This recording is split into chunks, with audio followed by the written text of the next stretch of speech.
ادھر رحیم خالو کے ہاں شادی کی تیاریاں زور پکڑ چکی تھیں۔ مہمانوں کی آمد کا سلسلہ شروع ہو چکا تھا۔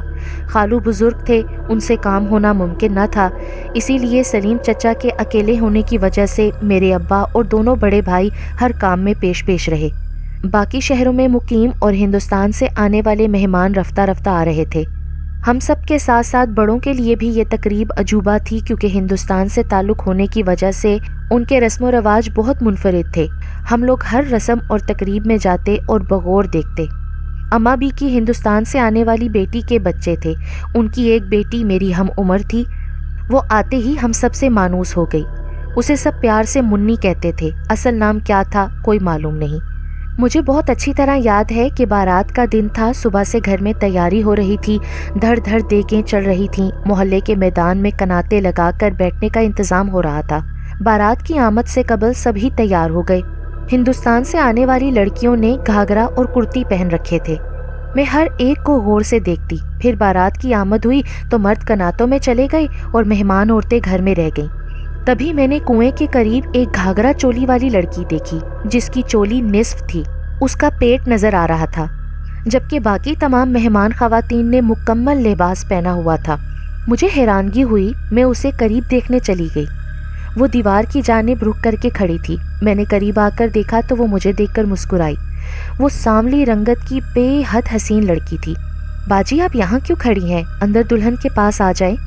وہ مسکرائی اور بولی، ضرور دلہن بھی دیکھوں گی، اس دلہن کو دیکھنے کی خواہش ہی تو مجھے یہاں سے باہر لائی ہے۔ اس نے انگلی سے کنویں کی جانب اشارہ کر کے کہا۔ مجھے ہنسی آ گئی کہ غالباً یہ مہمان لڑکی مجھے بچی سمجھ کر مذاق کر رہی ہے۔ میں اسے ایک بار پھر دیکھنے لگی تو میں نے دیکھا کہ اس کے ہاتھ میں ایک نیلی پوٹلی سی ہے، جس کے اندر غالباً کوئی چیز رکھ کر ڈوری لپٹی ہوئی تھی۔ اتنے میں منی کی آواز آئی، وہ میری جانب آ رہی تھی۔ منی کی آواز سے لڑکی کے بدن میں حرکت ہوئی، جس کی وجہ سے اس پوٹلی میں بھی موجود چیزوں کی کھڑکھڑاہٹ محسوس ہوئی۔ منی میرے قریب آ کر بولی، تم دیوار سے کیا کھسر پھسر کر رہی ہو؟ میں نے کہا، نہیں، میں تو باجی سے بات کر رہی ہوں، اور جب میں نے سامنے دیکھا تو وہاں کوئی نہیں تھا۔ مجھے بہت حیرانی ہوئی کہ ایک لمحہ قبل تو وہ لڑکی یہاں تھی، اب کہاں چلی گئی، جبکہ جاتے ہوئے بھی نہیں دیکھا۔ منی نے کہا، اری آمنہ، یہاں کون سی باجی ہے؟ مجھے تو تم کب سے اکیلی یہاں نظر آ رہی تھی، اسی لیے تو آئی ہوں۔ چل اندر چل، خالہ جانی دونوں تیار ہو گئی ہیں۔ یہ کہہ کر وہ میرا ہاتھ پکڑ کر کھینچ کر مجھے اندر لے جانے لگی اور میں بھی حیران اس کے پیچھے چل پڑی۔ شادی کے ہنگامے میں وقت گزرنے کا پتہ ہی نہیں چلا اور ساری تقریبات نمٹ گئیں۔ دور کے مہمان رخصت ہوتے گئے، جبکہ کچھ غلغلہ کم ہوا تو میں نے منی سے پوچھا، شادی میں آئی وہ لڑکی کون تھی جس نے ہلکے نیلے رنگ کا گھاگرا چولی پہنا ہوا تھا؟ وہ بہت حیران ہوئی کہ آمنہ تمہیں تو نانا کا پتہ ہے، وہ بھلا کسی کو ایسے کپڑے پہننے کی اجازت کب دیں گے؟ ہمارے یہاں تو سبھی پوری آستین کی کرتی اور قمیص پہنتی ہیں، مجال ہے کہ پیٹ اور کمر نظر آئے، نانا جان نہ نکال دیں۔ پوری شادی میں ایسی کوئی لڑکی موجود نہیں تھی۔ 1 مہینہ قیام کے بعد منی کے گھر والوں نے واپسی کا ارادہ کر لیا۔ سبھی افسردہ ہونے لگے کیونکہ ان کی وجہ سے بہت رونق تھی۔ مجھے بھی منی سے بچھڑنے کا غم ہو رہا تھا۔ جانے سے پہلے منی نے مجھے ایک ہار جیسی چیز دی۔ سیاہ ڈوری میں پتھر کے 3 نیلے موتی تھے۔ مجھے کہنے لگی کہ یہ مجھے اسی گھر سے ملے ہیں، سوچا جاتے ہوئے تمہیں دے دوں، تم اسے دوستی کی نشانی سمجھ کر ہمیشہ اپنے پاس رکھنا۔ پھر وہ چلی گئی، پھر کبھی دوبارہ آنے کے وعدے پر۔ ایک روز ہم معمول کے مطابق رفت خالہ کے پاس پڑھ رہے تھے کہ میری امی وہاں کسی کام سے آئیں۔ صحن میں نیم تلے درخت کے نیچے بچھے تخت پر تینوں خواتین بیٹھ گئیں۔ اتنے میں رفت خالہ نے کہا، اماں بھی مجھے آپ کو ایک ضروری بات کہنا تھی، گھر کے کاموں میں الجھ کر میں تو بھول ہی گئی تھی۔ میں نے کل کنویں کے اوپر رکھے لکڑی کے تختوں پر ایک نیلی پوٹلی دیکھی۔ مجھے حیرانگی ہوئی کہ یہ پوٹلی کیسی ہے اور کس نے رکھی ہے۔ میں نے ڈوری کھول کر دیکھا تو میری تو آنکھیں پھٹنے لگیں۔ اس میں بہت سارا زیور تھا، خالص سونے کے کنگن، بھاری ہار، انگوٹھیاں اور پازیبیں۔ میں گھبرا کر اماں بھی آپ کو آواز دینے لگی کہ خود بخود میری نظر نیم کے درخت پر چلی گئی۔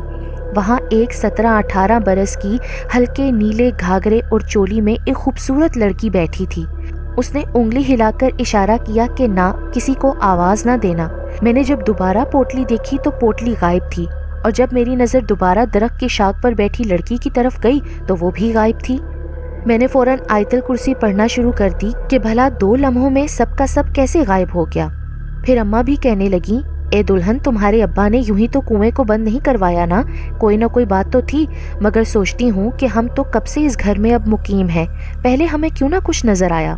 پھر میری امی نے رفت خالہ سے پوچھا کہ اس لڑکی کا شکل یا حلیہ یاد ہے؟ رفت خالہ بولیں آپا میں نے اسے شاخ پر بیٹھے دیکھا تھا، وہ دبلی پتلی لمبی سی مگر بہت زیادہ خوبصورت سانولی رنگت کی لڑکی تھی۔ اس نے پاؤں میں پازیبیں پہنی ہوئی تھیں، جبکہ ایک پاؤں کی پازیب اتر کر اس کے گھاگرے سے لٹک رہی تھی۔ اس کے گلے میں سونے کی زنجیر بھی تھی۔ میری امی بہت دیر تک سوچتی رہیں، پھر کہنے لگیں آپ لوگوں کے آنے سے پہلے یہاں لالا مرلی دھر رہتے تھے، ان کی سب سے چھوٹی بیٹی ایسی ہی تھی جیسی آپ بتا رہے ہیں، مگر وہ لوگ تو اعلان کے 15 روز بعد ہی چلے گئے تھے، دن میں وہ سب سے ملے اور رات کو خاموشی سے اندھیرے میں نکل گئے۔ پھر اماں بھی قیاسرائی کرنے لگیں کہ کہیں ہجرت کرتے ہوئے ان کی وہ بیٹی ماری گئی ہوگی اور اس کی روح ہمیں اس گھر میں نظر آ رہی ہے۔ اب عورتوں کے درمیان ہونے والی گفتگو سے میں نے یہ اندازہ لگایا کہ وہ دکھائی دینے والی لڑکی کوئی روح ہے۔ اس وقت مجھے روح کے بارے میں علم نہ تھا کہ روح کیا ہوتی ہے۔ رات کو ابا بستر پر سونے کے لیے آئے تو میں ان کی چرپائی پر آ کر بیٹھ گئی۔ ابا یہ روح کیا ہوتی ہے؟ ابا نے چونک کر میری جانب دیکھا اور کہا کہ تم کیوں پوچھ رہی ہو؟ ابا بس ویسے ہی پوچھ لیا۔ بیٹا ہمارا یہ جسم گوشت پوست کا بنا ہے، اس جسم کو چلانے والی شے کو روح کہتے ہیں۔ جب روح جسم سے نکل جاتی ہے تو ہم کہتے ہیں کہ فلاں انسان دنیا سے چلا گیا، یعنی فوت ہو گیا۔ روح کسی کو نظر نہیں آتی، وہ اپنے رب کی طرف لوٹ جاتی ہے اور جسم کو ہم زمین میں دفن کر دیتے ہیں۔ میں کچھ دیر کے بعد اپنے بستر پر آ کر لیٹ گئی اور اپنے گلے میں پہنی ڈوری پہ پروئے نیلے پتھروں پر ہاتھ پھیرنے لگی۔ اتنے میں سو گئی۔ سوتے ہوئے میں نے خواب دیکھا۔ خواب میں خود کو رحیم خالو کے گھر میں دیکھتی ہوں۔ وہاں رحیم خالو کے گھر کے افراد کی بجائے انجانے چہرے دیکھے۔ ایک بے حد سانولی رنگت کا ادھیڑ عمر مرد نیم کے درخت کے نیچے بچھے تخت پر بیٹھا ہوا تھا۔ اس نے کسی کو آواز دی۔ اس کی آواز پر بڑے کمرے سے ایک لڑکی نکلی۔ وہ برآمدے میں آ کر ستون کے ساتھ کھڑی ہو گئی۔ پھر وہاں سے ایک اور لڑکی دوڑتی ہوئی آئی۔ وہ بھاگ کر اس آدمی کے پاس گئی اور اس سے لپٹ کر پیار کرنے لگی۔ یہ وہی لڑکی تھی جو میں نے آنگن میں کنویں کے پاس دیکھی تھی۔ باپو تم اتنے روز کے بعد آ رہے ہو، معلوم ہے میں تمہیں 3 دن کے بعد دیکھ رہی ہوں، جلدی آ جاتے نا۔ اری پگلی ابھی کام تو اور بھی تھا، مگر جانتا تھا کہ کچھ دن اور رکا تو تو ناراض ہو جائے گی۔ یہ دیکھ میں تیرے لیے کیا لایا ہوں۔ اتنے میں ستون کے پیچھے کھڑی لڑکی بھی خاموشی سے ان دونوں کے قریب آ کر کھڑی ہو گئی۔ اس آدمی نے قریب رکھے کپڑے کے تھیلے سے ایک مالا نکالی، وہی کالی ڈوری میں پروئے 3 نیلے پتھروں والی مالا، اور اپنی بیٹی کے ہاتھ پر رکھ دی، جسے دیکھ کر وہ لڑکی تو بہت خوش ہو گئی۔ باپو کتنی پیاری ہے، یہ میرے لیے لائے ہو؟ یہ کہتے ہوئے اس نے گلے میں ڈال لی۔ باپو میں ماں اور بھائیوں کو دکھا کر آتی ہوں۔ یہ کہتے ہوئے وہ اٹھی تو سامنے کھڑی بہن کا چہرہ غصے سے سیاہ پڑ گیا۔ وہ کھولتی ہوئی آواز میں بولی، باپو تمہاری ہر چیز اس راج کماری کے لیے ہوتی ہے، میں تو تمہاری بیٹی نہیں نا، غصہ کیوں کرتی ہے؟ دیکھ میں تیرے لیے کتنے خوبصورت زیور بنوا کر لایا ہوں، آخر کو تیرے لیے ہی گیا تھا نا۔ یہ کہہ کر اس نے پوٹلی بیٹی کو پکڑائی تو وہ پاؤں پٹکتی ہوئی اندر چلی گئی۔ اسی لمحے میری آنکھ کھل گئی۔ خواب اتنا واضح تھا کہ اس کے تمام جزیات ذہن پر جیسے نقش ہو گئے۔ میں سمجھ گئی کہ میرے پاس موجود یہ مالا اس خواب والی لڑکی کی تھی۔ میں جب بھی رحیم خالو کے گھر پڑھنے جاتی تو میرا دھیان کنویں اور اس کے اطراف پر رہتا۔ میں منتظر رہنے لگی اس لڑکی کی۔ پھر ایک روز وہ گھڑی آ گئی۔ محلے میں ایک عورت کا انتقال ہو گیا۔ اماں بھی اور رفت خالہ وفات پانے والی کے ہاں چلی گئیں۔ خالو طبیعت ناساز ہونے کی وجہ سے سو رہے تھے، جبکہ سلیم چچا اپنے کام پر تھے۔ میں آنگن میں اکیلی تھی۔ اتنے میں مجھے لگا مجھے کسی نے آواز دی ہے۔ میں نے بے ساختہ آواز کی سمت دیکھا تو کنویں پر رکھے لکڑی کے تختوں پر مجھے وہ لڑکی بیٹھی دکھائی دی۔ باجی آپ روح ہیں نا؟ سنو لڑکی، تمہاری اماں مجھے بہت اچھی طرح جانتی ہیں، بلکہ وہ میرے سبھی گھر والوں کو بھی جانتی تھیں۔ میں نے بہت انتظار کیا ہے کہ میرے گھر والوں میں سے کوئی نہ کوئی آئے، مگر سالوں گزر گئی، کوئی نہیں آیا۔ میں اس قید و بند سے تھک چکی ہوں۔ تم میرا ایک کام کرو گی؟ ہاں کہو نا، کیوں نہیں، ضرور کروں گی۔